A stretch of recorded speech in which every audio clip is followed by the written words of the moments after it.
Kitchen Confidential: Mastering Cooking Temperatures. Hello, English learners. Today, we're going to turn up the heat and dive into a super important topic in cooking: cooking temperatures. Understanding cooking temperatures isn't just a matter of making your food taste great. It's also a crucial aspect of food safety. So, let's fire up our stoves and our vocabulary, and get started.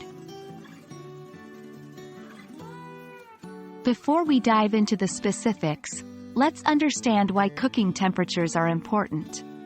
Cooking at the right temperature is vital for two main reasons. 1. Safety.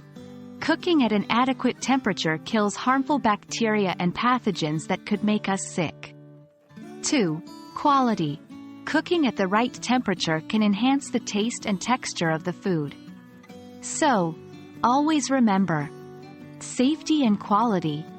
These are the two pillars of the importance of cooking temperatures.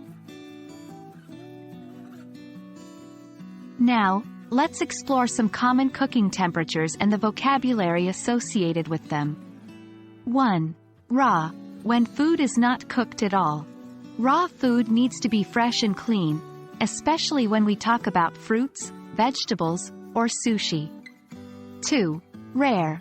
When food is slightly cooked, usually referring to red meats like steak. The center remains red and cool. 3. Medium rare. Medium, medium well, well done.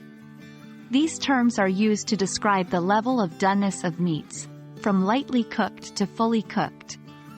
4. Simmering. A cooking method where the food is cooked gently in liquid just below boiling, typically around 180 degrees Fahrenheit, 82 degrees Celsius. 5. Boiling. The process of cooking food in boiling water, usually at 212 degrees Fahrenheit, 100 degrees Celsius.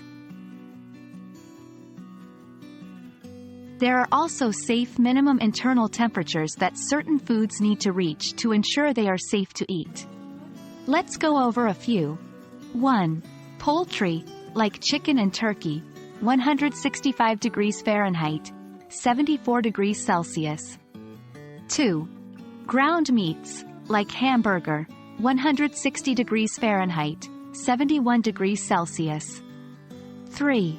Steaks, roasts, fish, 145 degrees Fahrenheit, 63 degrees Celsius. Remember, it's always a good idea to use a food thermometer to check these temperatures. And that's a wrap on cooking temperatures, folks. Remember, understanding and using the right temperatures in cooking is not just about creating delicious food. It's also about keeping you and everyone who eats your food safe and healthy. So, the next time you're in the kitchen, keep these temperatures in mind. Happy cooking and happy learning. Keep practicing your English and join us in our next video where we'll continue to explore more about food safety and storage. Until then, take care and keep learning.